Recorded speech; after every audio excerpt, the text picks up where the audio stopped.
క్రీస్తునాథుని యందు ప్రియమైన సహోదరి సహోదరులారా, ఒకసారి ఒక వ్యక్తి ఘోరమైన తపస్సు చేశాడు. చాలా ఘోరమైన తపస్సు చేశాడు. భగవంతుడు అతనికి ప్రత్యక్షమయ్యాడు. చాలా మందికి తెలిసిన చిన్న కథ ఇది. భగవంతుడు అతనికి ప్రత్యక్షమయ్యి, నీ తపస్సుకు నేను మెచ్చాను, నువ్వు చాలా ఘోరమైన తపస్సు చేశావు, నీకు కావలసిన వరం నేను ఇస్తాను, నువ్వు ఏ వరం అడుగుతావో దానికన్నా రెండింతలు నీ పొరుగువాడికి ఇస్తాను, నీ పక్కన ఉన్నవాడికి. నువ్వు ఏ వరం అడుగుతావో దానికన్నా రెండింతలు నీ పొరుగువాడికి ఇస్తాను. వెంటనే వీడు అన్నాడు, నాకు ఒక కన్ను పోవాలి అన్నాడు. ఇంటి పక్కన వాడికి 2 కళ్ళు పోవాలి. దీన్నే ఏమంటారు మీ అందరికీ తెలుసు. ఈ మాట చెప్పడానికి పాములే అవసరం. అసూయ అంటారు. అసూయ అందరిలోనూ ఉంటుంది. నాలో ఉంటుంది, మీలో ఉంటుంది. నాకు అసూయ లేదు అన్నవాళ్ళు ఎవరు ఉండదు. అసూయ అనేటటువంటి ఈ లక్షణం అందరిలోనూ ఉంటుంది. కానీ ఈ అసూయ అనేది, నా అసూయ అనేది ఇతరులను నాశనం చేయకూడదు. నా అసూయ అనేది ఇతరులను నాశనం చేయకూడదు. అసూయ ఈ ఒక్క పదాన్ని గుర్తుపెట్టుకొని నేను వాక్యాన్ని ఆలోచించడానికి ప్రయత్నించాను. పౌలు గారు గలతీలకు రాసినటువంటి లేఖ 5వ అధ్యాయం 19వ వచనంలో ఈ మాటలు చెప్తున్నారు. బైబిల్ గ్రంథం ఉన్న వాళ్ళందరూ బైబిల్ గ్రంథం తీసి పదాలు అండర్లైన్ చేసుకోవడానికి ప్రయత్నించాను. పౌలు గారు గలతీలకు రాసిన శరీర కార్యములు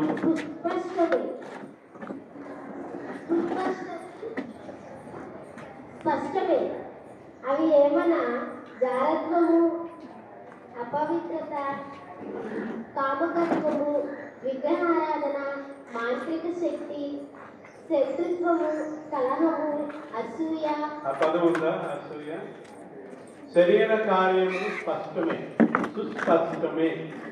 శరీర కార్యములు సుస్పష్టమే. శరీర కార్యములు స్పష్టమే. అవి ఏమన్నా శరీర కార్యము, ఆత్మ కార్యములు కాదు. శరీర కార్యములు స్పష్టమే అని చెప్తున్నాడు. అవి ఏమన్నా వర్షం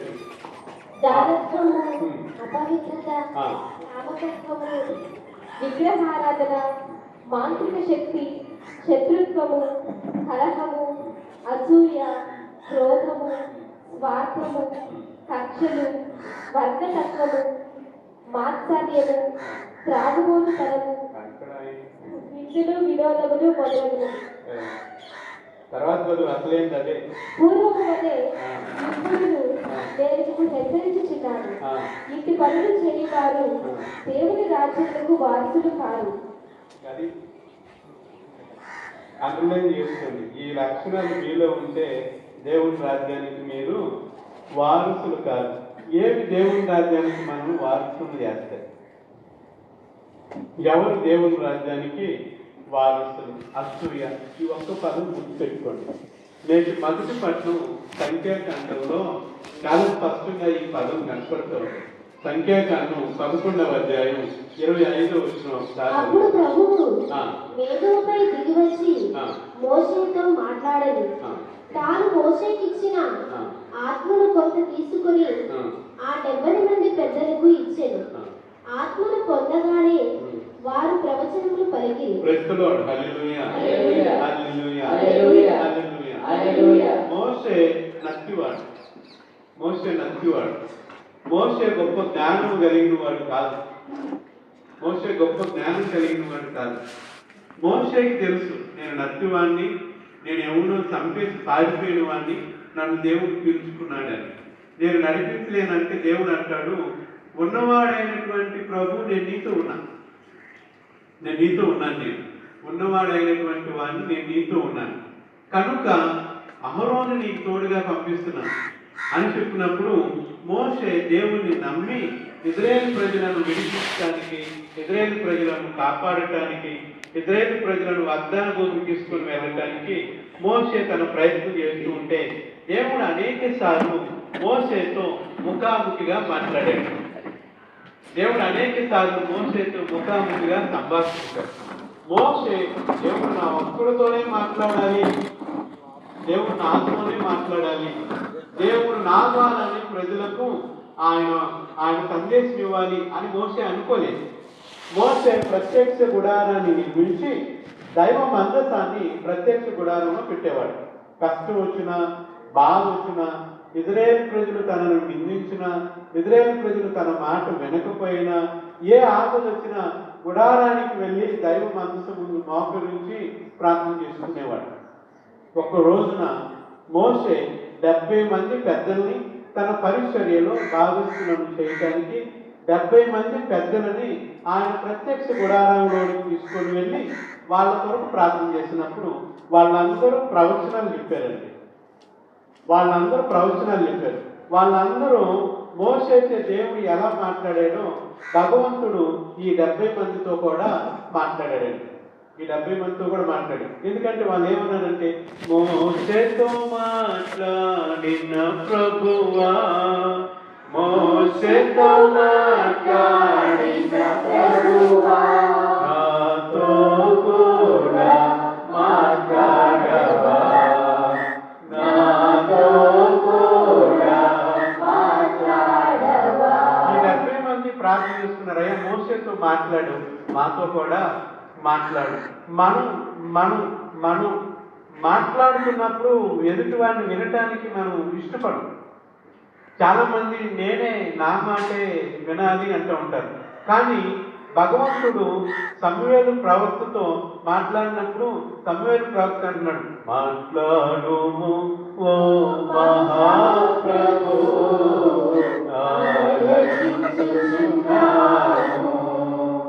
మాట్లాడుము ఓ మహాప్రభు,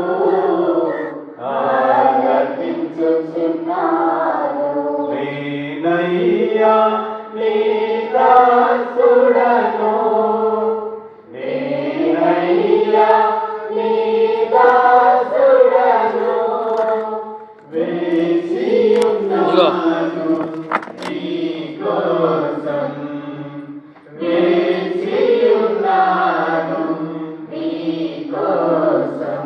ఇలా అనగలిగితే దేవుడు మాట్లాడతాడు మనతో. చాలా మంది ఏంటంటే దేవాలయానికి వచ్చి దేవుడు ఏం మాట్లాడాలని అనుకుంటున్నాడు, దేవుడి స్వరాన్ని వినడానికి ప్రయత్నం చేయరు. కానీ చాలాసార్లు ఆ పరిసైని లాగా దేవాలయానికి వచ్చి వాళ్ళ గురించి దేవునికి చెప్తూ ఉంటారు. కానీ సమయం అంటాడు, అయ్యా మాట్లాడు, మీ దాసుడు ఆలోచిస్తున్నాడు. ఎంతమంది ఆలోచిస్తున్నామండి? ఎంతమంది ఆలోచిస్తున్నారు? ఈ 70 మంది ప్రవచనాలు చేస్తుంటే అప్పుడు ప్రియమైన విశ్వాసులారా, దేవుడు విన్నారా, ఇద్దరు ప్రత్యక్ష గుడారానికి వెళ్ళలేదు. వాళ్ళ పేర్లు కూడా ఉన్న ఎల్లారు వేదాలు. ఇద్దరు వ్యక్తులు ప్రత్యక్ష గుడారానికి వెళ్ళలేదు. ఎందుకు వెళ్ళలేదో తెలియదు. వెళ్ళకపోయినా వీళ్ళు ప్రవచనాలు చెప్తా ఉంటే అప్పుడు యెహోషువ మోషే దగ్గరికి వచ్చి 28వ వచనంలో, అప్పుడు వారి బాల్యము నుండి మోషేకు పరిచర్యలు చేయించి వచ్చిన యెహోషువ, అయ్యా వారిని ప్రవచింపవలనని చెప్పుము అనేను. కానీ ఏమంటున్నాడు? అయ్యా వాళ్ళని ప్రవచించవద్దని చెప్పు. ఎవరు చెప్తున్నారు? గట్టి చెప్పండి, ఎవరు చెప్తున్నారు? యెహోషువ ఎవరు? మోషే తర్వాత ఇశ్రాయేలు ప్రజలను నడిపించిన నాయకుడు, ఓటమి ఎరిగినటువంటి నేత, మహానాయకుడు యెహోషువ. అయినా యెహోషువలో ఎంత అసూయ! 70 మందే వెళ్ళారు, ఇద్దరు ప్రత్యక్ష గుడారానికి రాలేదు అని యెహోషువ అసూయ చేత మోషే దగ్గరికి వచ్చి వాళ్ళిద్దరిని ప్రవచనాలు చెప్పొద్దని చెప్పు. ప్రియమైన విశ్వాసులారా, దేవుడు బిడ్డలారా, ఈ పదం అసూయ 3 అక్షరాలు పంపలు ఉంచారు. ఈ పదం 3 అక్షరాలు, 3 అక్షరాలు జీవితాన్ని నాశనం చేస్తుంది. ఈ పదం అసూయ అనేటటువంటి పదం బైబిల్ గ్రంథంలోనికి పాపం ఎలా వచ్చిందంటే, దయ్యాలన్న వాళ్ళు ఎట్టొచ్చారంటే, దైవదూతలు అసూయ చేత దేవునిలాగా మారాలని కొంతమంది ఒక వర్గంగా ఏర్పడి దేవుని మీద యుద్ధం ప్రకటిస్తారు. దోతలందరూ. అప్పుడు అతి దోతలైన రేపే అనుకుంటా పండగ, రేపేనా ఏమనుకుంటా తిరుగుతుంది. గబ్రియేలు, రఫాయేలు, మికాయేలు అనే అతి దూతలందరూ వీళ్ళ నాయకత్వంలో దూతలందరూ యుద్ధం చేసి ఈ దైవదూతలందరినీ ఎవరైతే తిరుగుబాటు చేశారో వీళ్ళని ఓడిస్తారు. వీళ్ళు సైతాన్లుగా మారుతారు. మొట్టమొదట దేవుడి మీద తిరుగుబాటు ఎందుకు జరిగిందంటే, ఎందువల్ల అంతే. ఈ పదం గుర్తుపెట్టుకోండి ప్రసన్నం అయ్యేదాన్ని. కొద్ది ముందుకు వస్తే ఆదాము అవ్వను దేవుని చేత చక్కగా ఉన్నారు, మంచిగా ఉన్నారు, చాలా బాగున్నారు. దేవుని చేత సామరస్యం కలిగి, సఖ్యత కలిగి, సమాధానం కలిగి. వాళ్ళ మధ్యలోనికి సైతాను సర్పం రూపంలో దూరింది. అసూయ చేత ఆ సాన్నిహిత్యాన్ని చెడగొట్టింది. కొంచెం ముందుకు వస్తే బైబిల్ గ్రంథం ఆధారంగా మొట్టమొదటి హత్య కయీను తన తమ్ముడిని ఆబేలును చంపుతాడు. ఎందుకు చంపాడు? అంతే. ఎందుకు చంపాడంటే అసూయ చేత. దేవుడు నా బలిని అంగీకరించలా, దేవుడు నా బలిని దహింపు చేయలా, నా తమ్ముడి బలినే దహింపు చేశాడు. అసూయ అన్న పదం ఉన్నవాడికి అమ్మ, నాన్న, అక్క, తమ్ముడు, చెల్లి, రక్త సంబంధం, పేరు బంధం, ఇలాంటి బంధాలేవి వాడి ముందు పంచి. అందుకనే అసూయ ఎముకలలో పుట్టేటటువంటి క్యాన్సర్ వంటిది. అసూయ ఎముకల్లో పుట్టేటటువంటి క్యాన్సర్ వంటిది. అంతే. అది ఉన్నవాడు నాశనాన్ని కోరుకుంటాడు, వినాశనాన్ని కోరుకుంటాడు.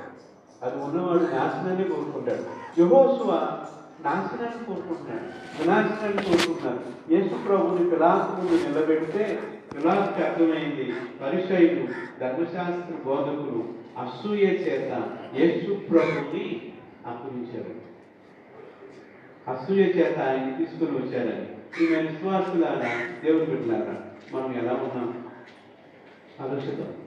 మోషేకి మాట చెప్పినప్పుడు మోషే 29వ వచనం, కానీ మోషే అతనితో పోయి నా ఎడల గల అభిమానముచే నీవు వారి మీద అసూయ పడుతున్నావు. ఓ ఏమన్నాడు చూడండి, పోయి నా ఎడల గల అభిమానముచే నీవు వారి మీద అసూయ పడుతూ ఉన్నావు. ఈ ప్రజలందరికీ దాదాపుగా 6 లక్షల మంది, 70 మందికే కాదు, ఈ ప్రజలందరికీ ప్రభువు ఈ ప్రజలందరికీ ఆత్మను అనుగ్రహించిన వీరిచే కూడా ప్రవచనాలు పలికించిన. అది నాయకుడి లక్ష్యం.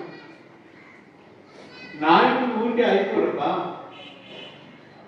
మహానాయకుడైన మోషే పలుకుతున్నటువంటి మాట నాతోనే మాట్లాడటం కాదు, 70 మందితోనే మాట్లాడటం కాదు, ఇక్కడ ఉన్నటువంటి ఇశ్రాయేలు ప్రజలందరూ దేవుని ఆత్మతో నింపబడి ప్రవచింపబడితే ఎంత బాగుంటుంది అంటాడు మోషే. ఎంత బాగుంటుంది. ప్రియమైన విశ్వాసులారా, దేవుని బిడ్డలారా, ఆలోచిద్దాం. మోషే ఎంత జ్ఞానం కలిగి మాట్లాడుతున్నాడు చూడండి, యెహోషువ ఎంత అజ్ఞానం కలిగి అసూయతో మాట్లాడుతున్నాడు చూడండి. ఇద్దరు ప్రవచించొచ్చు, 70 మంది కాదని యెహోషువ అంటుంటే మోషే అంటాడు, నా ఒక్కడితోనే కాదమ్మా, నా ఒక్కడితోనే కాదు, అందరూ బాగుండాలి, అందులో నేను కూడా ఉండాలి. అందరూ బాగుండాలి, అందరూ బాగుండాలి. అయ్యేదో రాష్ట్రం ఉంటారు అని చెప్పి అందరూ నాశనం అవ్వాలి, నేను ఒక్కడనే బాగుండాలి. ఇక్కడ అందరూ బాగుండాలి, అందులో నేను ఉండాలి. మోషే మాట అందరూ బాగుండాలి, అందరూ ప్రవశించాలి. ఇదే దేవుడు కోరుకునేది. ఇప్పుడు మన విశ్వాసుల దేవుని బిడ్డలారా, అసూయ పరులు దేవుడి రాజ్యానికి వారసులు కాదు. ఈ యెహోషువనే కాదు, శిష్యులు కూడా వీటికి అతీతులేం కాదండి. మార్కు శుభవార్త 9వ అధ్యాయం 38వ వచనం ఒకసారి. యేసుతో బోధకుడా, మనలను అనుసరింపని ఒకడు నీ పేరిట దెయ్యములను పారద్రోలుట మేము చూసి వారిని నిషేధించుకుంది. నన్ను చూస్తున్నానండి ఒక మాట. బోధకుడా, యోహాను శిష్యులు అందరి తరఫున మాట్లాడుతూ అంటున్నాడు, బోధకుడా, నీ పేరట ఒకడు దెయ్యాన్ని నిలబడుతున్నాడయ్యా. నీ పేరట యేసయ్య నామములో మీ పేరట ఒకడు దయ్యములను వెళ్ళగొడుతున్నాడు, యేసయ్య నామమున మీ పేరట. మేము వాడిని వారించుతుమి, మేము వాడిని నిషేధించుతుమి. ఒరే మా దేవుడి పేరట, మా యేసయ్య పేరట నువ్వు దయ్యాన్ని వెళ్ళగొట్ట మాకు అని నిషేధించాం. ఎందుకు నిషేధించారు వీళ్ళు? సైలెన్స్ బాగుందమ్మా అంటే వింటున్నారు. ఎందుకు నిషేధించారంటే బైబిల్ గ్రంథం ఉన్న వాళ్ళందరూ 9వ అధ్యాయం 18వ వచనం ఒకసారి అందరూ చదవండి. 9వ అధ్యాయం 18వ వచనం. భూతము వీనిని ఆవేశించినప్పుడెల్లా నేలపై పడవేసి అప్పుడు వీడు నోటి వెంట పురుగులు ప్రక్కుచు పండ్లు కొరుకుచు కొయ్య పారిపోవును. ఈ దయ్యములు పారద్రోల ఈ శిష్యులను కోరితిని, అది వారికి సాధ్యపడలేదు అని విన్నవించారు. బాగుందా ఈ పదం? అదే అధ్యాయంలో కొద్ది వెనక్కి వస్తే ఒక తండ్రి వాళ్ళ అబ్బాయికి దయ్యం పట్టిందని యేసు ప్రభు శిష్యుల దగ్గరికి తీసుకొచ్చాడు. ఆ శిష్యులు ఆ దయ్యాన్ని వెలగొట్టలేకపోయాడు. ఇక్కడ ఎవడో వెలగొడుతున్నాడు, ఎవడో యేసయ్య పేరట ఆ దయ్యాన్ని వెలగొడుతున్నాడు. శిష్యులకి అది బాధించింది. అరే మా వల్ల కాలేదు, మేము చేయలేకపోయాం, ఆడు ఎవడో చేస్తున్నాడు, చేస్తే మేమే చేయాలి, లేకపోతే ఇంకెవడు చేయకూడదు. ఆయన 12 మంది శిష్యులు మేమే కదా, ఇంకెవడు అర్థమైందా? శిష్యులే, దేవుడి శిష్యులే, ఎంత అసూయ పర్లేండి. యెహోషువ మోసే శిష్యుడు, ఎంత అసూయ పర్లేండి. చేస్తే మేమే చేయాలి, మాట్లాడితే మేమే మాట్లాడాలి, ఏదైనా దట్ ఈస్ ద ప్రాబ్లం అండి. నేను వారంలో 2 వారాలు ఉపవాసం ఉంటాను, దశవారం ఇస్తాను, నేను అన్ని చేస్తాను. పరిచయుడు దేవుడి దగ్గర గురించి మాట్లాడుతున్నటువంటి మాటలండి. ప్రియమైన విశ్వాసులారు, శిష్యులు మాట్లాడుతూ ఇందుకనే మేము వెళ్ళగొట్టలేకపోయాం, ఇంకెవరో కూడా ఏసైనా అద్భుతాలు చేయకూడదు. అక్కడ కరెక్ట్గా ఉంది, నీ నామమున ఎవరో మంచుకొని చేస్తున్నాడు, నీ నామని ఎవరో మంచుకొని చేస్తున్నాడు, మనతో ఉండేది వాడు. కానీ మేము వాడిని విషేధించాం, వాడిని వారించాం, వాడిని వద్దని చెప్పాం. మోషే అన్నట్లుగానే యేసుప్రభు ఎంత చక్కగా చెప్పినంటే తర్వాత వచ్చినాడు, అందుకు యేసు మీరు అతనిని ఏలైనా నా పేరిట అద్భుతములు చేయవాడు వెంటనే నన్ను గురించి దుష్ప్రచారం చేయజాలడు. మనకు విరోధిని కానివాడు మన పక్షమున ఉండువాడు. మనకు విరోధి కానివాడు మన పక్షమున ఉన్నాడు. మన పక్షంలో ఉన్నాడు. మనం ఎవరి పక్షాన్ని ఉన్నాం? ఎవరితో ఉన్నాం? ఎవరి పక్షాన్ని మనం ఉన్నాం? ఆలోచిద్దాం. యేసుప్రభు అంటున్నాడు, ఒరే వారించి మాకండి. మీరే కాదు, ప్రజలందరూ బాగుంటారబ్బా. మీ 12 మందే కాదు, అందరూ ప్రవచనాలు చెప్పాలి. మీ 12 మందే కాదు, అందరూ దేవుని నామాన్ని పొందుకోవాలి, అందరూ దేవుని ఆత్మను పొందుకోవాలి. ఎక్కడున్నా కానీ ఎవరైనా కానీ చూడండి, ఎంతైనా ఉన్నటువంటి గొప్పతనం. వాడిని వారించి మాకండి. నా పేరిట అద్భుతములు చేసేవాడు నన్ను గురించి దుష్ప్రచారము చేయాలి. పూర్తిగా మాట్లాడుతున్నమాట, నన్ను గురించి దుష్ప్రచారం చేయాలి. చాలా మంది దుష్ప్రచారం విన్నది సరిగ్గా విన్నట్టు రకరకాలైనటువంటి మాటలను మసాలను జోడించి వీళ్ళు అద్భుతం చేస్తున్నారు. కానీ వాడి గురించి శిష్యులు దుష్ప్రచారం చేస్తుంటే యేసుప్రభు అంటున్నాడు, వాడు నా గురించి దుష్ప్రచారం చేయడు, నా పక్షాన ఉన్నాడు. వాడు. మనం ఎవరి పక్షాన ఉన్నాం? దేవుడి పక్షాన ఉంటే మనకు సమస్తం సాధ్యమేనండి. ఎదురించలేరెవరు యేసయ్య నీవుంటే, నిదురించిన గాని నా నీడ నీవేగా. ఎదురించలేరెవరు యేసయ్య నీవుంటే, నిదురించిన గాని నా నీడ నీవేగా. కరెక్ట్గా ఈ వరదలు వచ్చి ఆఖరిలోనికి మనం వచ్చాం. వాడి చూడాలి ఆయన లేపుతున్నాడు మనల్ని, ఆయన మనసులో ఉన్నాడు అంటానికి నిదర్శనం. ఆయన నడిపిస్తున్నాడు. భగవంతుడితో ఉండండి. ఎవరి పక్షాన్ని ఉన్నాం మనం ఎవరి పక్షాన్ని ఉన్నాం ఆత్మ పరిశీలన చేసుకుంటూ తర్వాత వచ్చిన మీకు క్రీస్తు సంబంధికులుగా గుర్తించి ఎవరు మీకు నా పేరిట చెంబుడు నీళ్ళు ఇస్తాడో వాడు తగిన ప్రతిఫలమును తప్పకపోతుడు అది మీతో నిశ్చయముగా చెప్పుచున్నాను. ఈ పదం బాగుంటుంది. ఏమనుకోవాలి, ఈ పదం చాలా బాగుంటుంది. ఎవడు మేము క్రీస్తు సంబంధికులుగా గుర్తించి, క్రీస్తు సంబంధికులుగా, దైవజనులుగా, విశ్వాసులుగా, గురువులుగా, కన్యాస్త్రీలుగా, ఉపదేశకులుగా, మాస్టర్లుగా, ఎవరు క్రీస్తు సంబంధికులుగా, దైవజనులుగా గుర్తించి చెంబుడు మంచినీళ్ళు ఇస్తే చాలు, ఇందులు కాదు, చెంబుడు మంచినీళ్ళు ఇస్తే చాలు, వాడికి తగిన ప్రతిఫలాన్ని ఎవరిస్తానంటున్నాడు? దేవుడు ఇస్తానంటున్నాడు. అందుకే చాలా మంది గురువులకి మంచినీళ్ళు ఇస్తారు, దైవజనులకి ఏదో ఒకటి పంపిస్తారు. దైవజనులకి ఏదో ఒకటి పంపిస్తారు తమకున్నంతలోనే. నాకే కదా, నాకు ముందున్న వాళ్ళకి ఇస్తారు, నాకు ఇస్తున్నారు, నా తర్వాత వచ్చిన వాళ్ళకి కూడా ఇస్తారు కొంతమంది. కానీ మేము చూసి కొంతమంది ఏమంటారంటే, ఎందుకు ఇస్తున్నారు వీళ్ళు, ఏదో అన్నం పెట్టదు,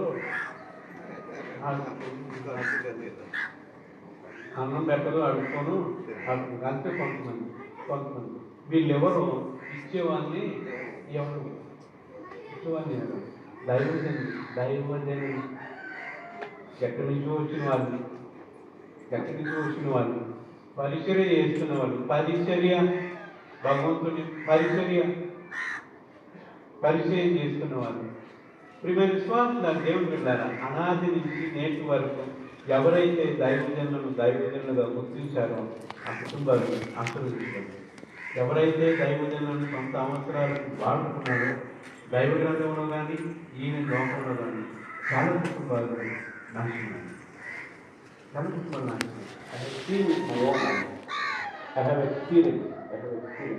అందుకని యేసు ప్రభు వాడిని చేయనివ్వండి. అంతేకాదు ఎవరైతే చేస్తున్న వాళ్ళకి, పరిచర్య చేస్తున్న వాళ్ళకి పరిచర్యలో బాధితులు అవుతారో. తల్లిదండ్రులు రొట్టు పెట్టింది, కొడుకు చచ్చిపోయాడు, బ్రతికిచ్చాడు. నాగులు మార్చుమ మరియు ఏసైనా ఆలోచించాడు, లాగు చచ్చిపోయాడు, ఎక్కడ వచ్చి బ్రతికిచ్చాడు. ప్రియమైన విశ్వాసులారా, దైవ గ్రంథంలో ఎవరైతే సహాయాన్ని చేశారో దేవుడు వాళ్ళని విస్మరించాడు. కాబట్టి ఇంకేస్ ఎవరైనా ఎప్పుడైనా ఏదైనా అన్నప్పుడు పరుచుకోమంటాడు. వాడు మీ దయాగుణాన్ని, దానగుణాన్ని పోగొట్టుకోమంటాడు. పోగొట్టుకోమని. ఈ లోకంలో భాగ్యవంతులు ఎవరు, దేవుని దృష్టిలో భాగ్యవంతులు ఎవరు అన్నది దేవుడు కరెక్ట్గా చెప్తాడు. రెండో పట్టణం ఈ లోకంలో భాగ్యవంతులు ఎవరు, అప్పుడే రెండో పట్టణం ఈ లోకంలో భాగ్యవంతులు ఎవరు, దేవుని దృష్టిలో భాగ్యవంతులు ఎవరు, భగవంతుడు కరెక్ట్గా చెప్తున్నాడు. మన విశ్వాసులారా, ఇప్పుడు ఈ మాటలను ముగిస్తూ తర్వాత వచనంలో యేసు ప్రభు ఈ మాట్లాడుతూ ఉన్నాడు, నన్ను విశ్వసించు ఈ చిన్ని వారిలో ఏ ఒక్కడైనా పాపి అగుటకు తన పెద్ద తిరుగుట రాయి కట్టుబడి సముద్రంలో పడద్రోయబడుట వారికి మేలు. బైబిల్ గ్రంథంలో యేసు ప్రభు అనేక పాపాల గురించి చెప్తాడు.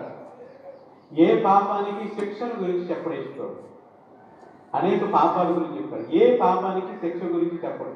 ఈ చిన్న పిల్లల విషయంలో శిక్షణ గురించి చెప్తాడు. ఎవడైనా ఈ చిన్న పిల్లలు పాపం చేయడానికి కారకుడు అయితే అట్టివాడు మెడకి తిరగటి రాయి కట్టుకొని సముద్రంలో పడేయాలి. రాయి బరువుగా ఉంటుంది కానీ పైకి ఇంకా రాను. ఈ ఒక్క శిక్ష చెప్తాడు. ఎందుకు చెప్తాడంటే నా అవిశ్వాసం, నా అపనమ్మకం లేదా నా దుష్ట ఆలోచనలు, లేదా నా దుష్ట కోరికలు, లేదా నా దుష్టమైనటువంటి అనేక రకాలైనటువంటి వ్యసనాలు నా నుంచి వీళ్ళు నేర్చుకోకూడదు. మంచి నేర్చుకోగలిగాడు. చేస్తే మంచి చేయాలి, లేకపోతే మానేయాలి. అట్టివాడు చెడు చేసినటువంటి వాడు అట్టివాడు జీవితం ఎలా ఉంటుందో చెప్తూ ఆయన అంటున్నాడు యేసయ్య. అంటే చాలా స్పష్టంగా చెప్తున్నాడు, నీ కన్ను నీకు పాపకారణం అయితే కన్ను తీసేయి, నీ చెయ్యి నీకు పాపకారణం అయితే చెయ్యి తీసేయి, నీ కాలు నీకు పాపకారణం అయితే నీ కాలు తీసేయి. తాకుమునా కన్నులను నిన్నే చూడాలి యేసయ్యా, నిన్నే చూడాలి. మాయైన ఈ లోకములో పడిపోకుండా నన్ను కావుమయా.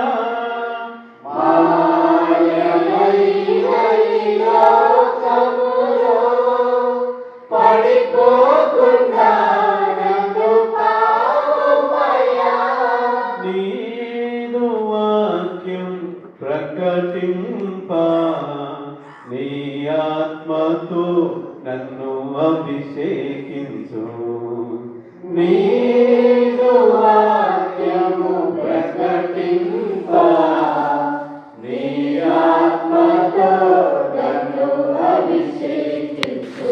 ఎందుకు ఇంత కఠినంగా మాట్లాడుతానంటే జాగ్రత్తగా ఒక అవయవ భాగం పాప కారణం అయితే ఒక అవయవ భాగం దాన్ని తీసేయమంటున్నాడు.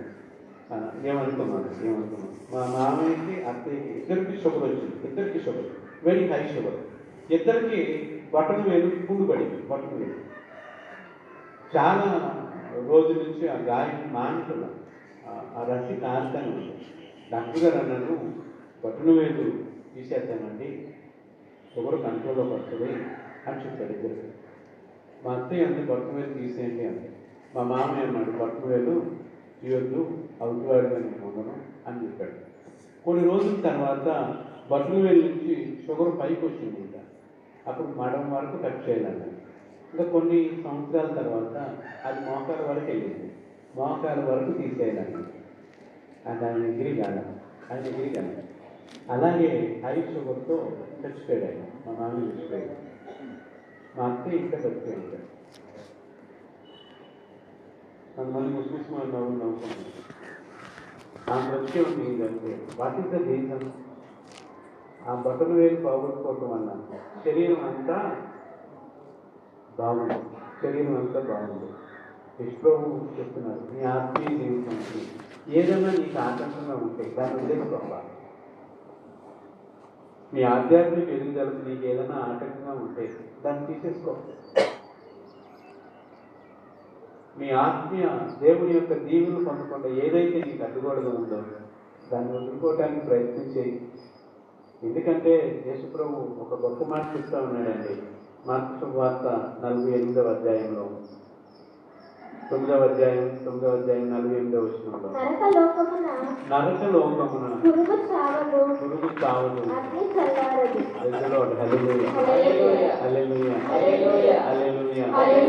భయంకరమైన శిక్ష అండి దేవుడు చెప్పినటువంటి మాట. ఆయన అంటున్నాడు, నరకలోకమున పురుగు చావదు, అగ్ని వచ్చిన తర్వాత నరకం ఉందని స్వర్గం ఉందని ఎవరు చూశాడు, ఎవరు చెప్పాడు అని అంటే యశ్ప్రభువే చెప్తున్నాడు. నరకలోకమున పురుగు చావదు, అగ్ని కల్లారు. బతుకున్న జీవన శవములాగా ఆత్మలు అక్కడ ఉంటాయి. నెక్స్ట్ మంది చాలా మంది ఆత్మలు ఎందుకు పెట్టిస్తారు? ఇంకొకటి కానీ ప్రియమైన విశ్వాసుల దేవుడుల అలుసుటం అసూయ యెహోషువ శిష్యులు కూడా ఎంత అసూయ పరులుగా ఉన్నారు. భగవంతుడు వీళ్ళందరినీ ఆయన సరిచేయడానికి ప్రయత్నం చేస్తున్నాడండి. ఈ లక్షణం మనలో ఉంటే తొలగించుకోవడానికి ప్రయత్నం చేస్తూ నేను 2వ పట్టణంలో యాకోబు గారు ఆయన రాసినటువంటి లేఖలో కఠినమైనటువంటి మాటలు మాట్లాడుతున్నారు. భాగ్యవంతులారా, భాగ్యవంతులు అంటే ఎవరు?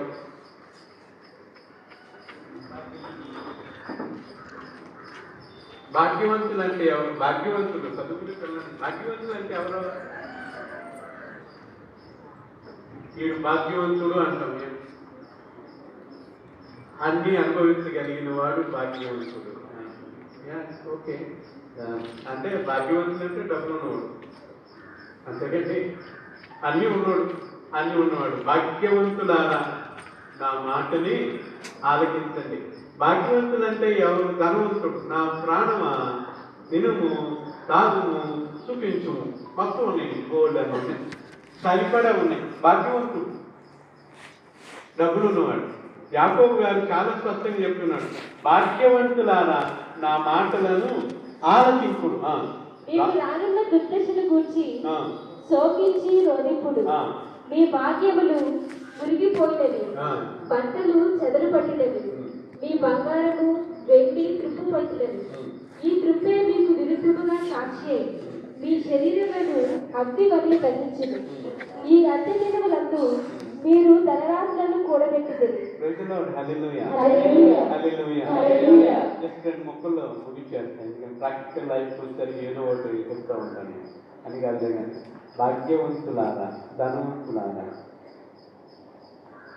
అందరు ధనవంతుల గురించి దేవుడు చెప్పట్లేదండి. చాలా మంది ఉదాహరణంగా ఉన్న వాళ్ళు ఉంటారు. భారతదేశంలో కుబేర్లు ఉన్నారు. కుబేర్లు ప్రపంచంలోనే నెంబర్ 1 కుబేర్లు ఉన్నారు. ఇప్పుడు అనర్థాలు జరిగినాయి, ఇప్పుడు ప్రకృతి వైపరీత్యాలు జరిగినాయి. ఎంతమంది సహాయం చేయగలిగే స్థితిలో ఉండి చేయగలుగుతూ ఉన్నారు? ఎంతమంది కూడబెట్టుకుంటున్నారు? వస్త్రాలు కానీ, ధనము కానీ, వెండి కానీ, బంగారం కానీ. మళ్ళీ ముందుకు వెండి బంగారాల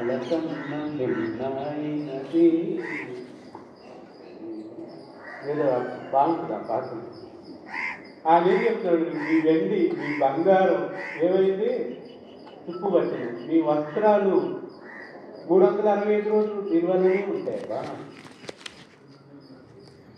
చాలా మంది ప్రాక్టికల్ నావాలని చెప్తాడు. ప్రాక్టికల్గా చాలా మంది అంతేనండి. మీరైనా నేనైనా దాచుకోవటానికే ఇచ్చిపెడతాం. భాగ్యవంతులారా, చాలా మంది రిచ్ పీపుల్ ఉన్నా కానీ జనరస్గా ఉన్నారు. చాలా మంది రిచ్ పీపుల్ ఉన్నా కానీ జనరస్గా ఉన్నారు. ఈ రోజుల్లో చాలా మంది ఉన్నా కానీ ఇవ్వటానికి ఇష్టపడతలేదండి. ఈ ప్రకృతి వైపరీత్యాలు జరిగినప్పుడు చాలా మంది ముందుకు వస్తారు, కానీ కొంతమంది ఇవ్వగలిగిన స్థితిలో ఉండి కూడా ఇవ్వలేదు. ధనవంతుడు చేసిన తప్పేంటి? లాజరు ఎదురుగుండా ఉన్నాడు. ధనవంతుడు ఒక ముద్ద పెట్టొచ్చుగా. లాజరు ఎదురుగుండానే ఉన్నాడు. లాజరు ధనవంతుడు పొలంలో పనిచేయలేదు. లాజరు పని చేయలేదండి. నాటకానికి వెళ్ళలేదు, తలుపు తీయడానికి వెళ్ళలేదు, వాసలకు వెళ్ళలేదు. ధనవంతుడే పండించుకున్నాడు, ఆయన ఇన్వెస్ట్ చేశాడు. ఎందుకు పెట్టాలండి? పెట్టవలసిన నెసెసిటీ ఏం లేదుగా. కానీ చేసుకోమంటున్నాను, నేను ఆకలితో ఉన్నాను, నాకు అన్నం పెట్టావు. నేను దాహంతో ఉన్నాను, నా దాహం తీర్చావు. ఈ వస్త్రాలు చెదలు పట్టేలా ఉంచుకోకుండా నాకు ఇచ్చేవయ్యా. వస్త్రగిండి అయి ఉన్నాను, నాకు వస్త్రాన్ని ఇచ్చావు. ఎవరైతే ఇప్పుడు మంచినీళ్ళు ఇస్తారో ఎవరి వాళ్ళో చెప్పట్లా, అర్థమవుతుందా? దైవజనులకి ఎవరి వాళ్ళో చెప్పట్లా. అవును, గుడారంలో ఉన్న వాళ్ళే ప్రవచనాలు చెప్పండి, బయట వాళ్ళు ప్రవచనాలు చెప్పమనండి.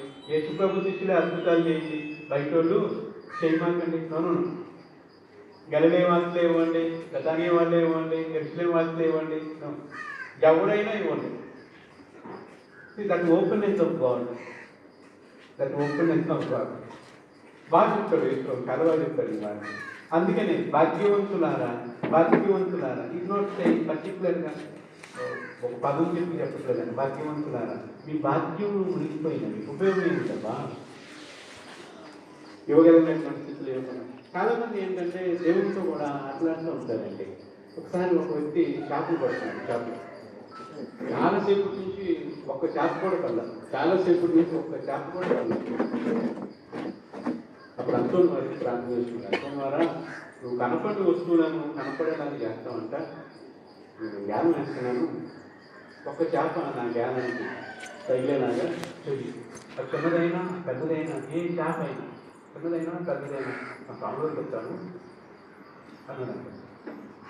ఎప్పుడైతే అన్నాడో రాత్రి చేపడింది, ఎప్పుడైతే ఖర్చు చేపడింది. ఇక మనోడు అరే మనోడు ఒక్కడే ఉన్నాడు, మరి కూడా ఇంటికి వెళ్ళింది ఒకడే ఎంతసేపు యాడ్ చేసుకుంటాడు, నేనైతే భార్య పిల్లలు ఉన్నవాడిని, మా అందరికీ ఇది సరిపోతే ఇది ఆయన ఇవ్వకపోకుండా నెక్స్ట్ పడింది ఆయన చెప్తానని చెప్పి ఆ చేప తీసుకొని చక్కగా వ్యాయామం చేస్తూ ఉంటే ఆ చేప దాన్ని సముద్రంలో పడిపోయింది, మళ్ళీ నదిలో పడిపోయింది చేప. అంతటి వల్ల నేను ఊరికే జోక్ చేస్తున్నాను, నువ్వు సీరియస్గా తీసుకుంటే ఇప్పుడు మీరు విశ్వాసులారా దేవుడులారా ఆలోచిద్దాం. చాలా మంది చేయగలిగే స్థితిలో ఉంటామంటే but we don't extend our heart. మనం చాలా మంది చేయలేం, చేస్తే నేనే చేయాలి, నేను ఇవ్వాలంటున్నాడు. భగవంతుడు వీళ్ళందరినీ హెచ్చరిస్తూ ఆయన ఏమంటున్నాడు తెలుసా, ఇదిగో ఈ పొలములో పనిచేసిన వారికి ఇచ్చుటలో మీరు మోసముగా బిగబట్టిన కూలి మొరపెట్టుచున్నది. మీ పంట కూలీలు ఎక్కులు సైన్యములకు అధిపతి అయిన దేవుని చెవులు చెప్పుచున్నది. మాట అన్నాడు, ఎంత చెప్తుంటే చాలా మంది పనికి పిలుస్తారు, కూలి బిగబడతాడు. ఏ రోజు కూలి ఆ రోజు ఇచ్చేస్తే వాడు ఇల్లు గడిచేటటువంటి కుటుంబాలు ఉంటాయండి. కొంతమంది ఎవరు ఎందుకంటే ఇస్తే మళ్ళీ పనికి రాదు, పని చేయించుకుంటారు ముందు, కానీ కూలి దగ్గరికి వచ్చేసరికి ఇబ్బంది పెడుతూ ఉంటారు, ఇబ్బంది పెడతాం. కొంతమంది నెల రోజులు పేరు సంథింగ్ ఏం చేయగలరు, పాలు ఇవ్వడం, కూరగాయలు ఇవ్వడం, నెలకు సరిపడా ఎవ్రీ టైం చక్కగా అందించేస్తారు. నెల అవగానే కొంతమంది తక్షణంగా ఆఖరికి నెల 30వ తారీఖే ఆ మనీ ఇచ్చేస్తారండి. కొంతమంది వచ్చే నెలలో సగం రోజులు అయినా కానీ చూడండి that may be useful for them. వాళ్ళు వాటి మీద బ్రతుకుతున్నారేమో, ఆ కూలి మీద బ్రతుకుతున్నాడేమో ఆలోచిద్దాం. ఈ ముఖ్యంగా ఇటువంటి విషయాల్లో చాలా మంది బిగబడతారు. ఆ పదవులు చూడండి, బిగబట్టిన కూలి ఎవరికి మొదలుపెడుతుంది, దేవుడికి మొదలు పెడతాం. చూడండి ఎంత భయంకరమైన మాట యాకోబు గారు. మీరు ఏది బిగబట్టినా అన్యాయంగా అక్రమంగా అసూయ ఈర్ష ద్వేషాల చేత మీరు ఏది బిగబట్టినా కానీ అది సైన్యములకు అధిపతి అయిన దేవుడికి మొరపెడుతుంది. చంపేసేనులే, మట్టి కప్పేసేసేనులే, నన్ను ఎవరు చూడటం లేదు, నేను సైన్ అంటే నాకు మొరపెడతాం. దేవుని మనసు దగ్గర, దేవుని యొక్క దేవాలయంలో దైవ మనసును మొరపెట్టుకోండి. He will listen. ఏమంటే జోరీగలాగా ఆయన చెవులు జొచ్చుచున్నవి. అది it's repeating, it's resembling in the ears of God. ఎందుకంటే మన దేవుడు మాట్లాడే దేవుడు, మన దేవుడు ఆలకించే దేవుడు, మన దేవుడు వినే దేవుడు. మాట్లాడే దేవుడవు నీవు, మాట్లాడని రాయివి చెట్టువు నీవు కావు, మాట్లాడే దేవుడవు నీవు. మాట్లాడే దేవుడు అంటే మీరు అందరూ ఏమన్నారు, కమింగ్ నమ్ముతారు సురేష్ గారు మాట్లాడుతున్నాం. What is speaking to you? దైవ గ్రంథం ద్వారా మీరు కూర్చున్న విధానాన్ని బట్టి, మీరు ఆయనతో ఆత్మీయ సంబంధం కలిగిన సన్నిహితను బట్టి, సన్నిహిత తత్వాన్ని బట్టి ఆయన మీతో మాట్లాడుతున్నారు. మన విశ్వాసులారా, ఇవన్నీ చెప్తూ భాగ్యవంతులారా ఏమి బిగబట్టమాకండి, అన్నీ మీకు ఒకవేళ మీ దగ్గర ఉంటే ఇతరులకు సహాయం చేయడానికి ప్రయత్నం చేయండి అని చెప్తూ 5వ వచనంలో మీ హైతము భోగ పాత్రములతో తొలతొగినది, వధింపబడిన దినములకై మీరు బాగుగా పరిస్థితి. అమ్మ దేవుడు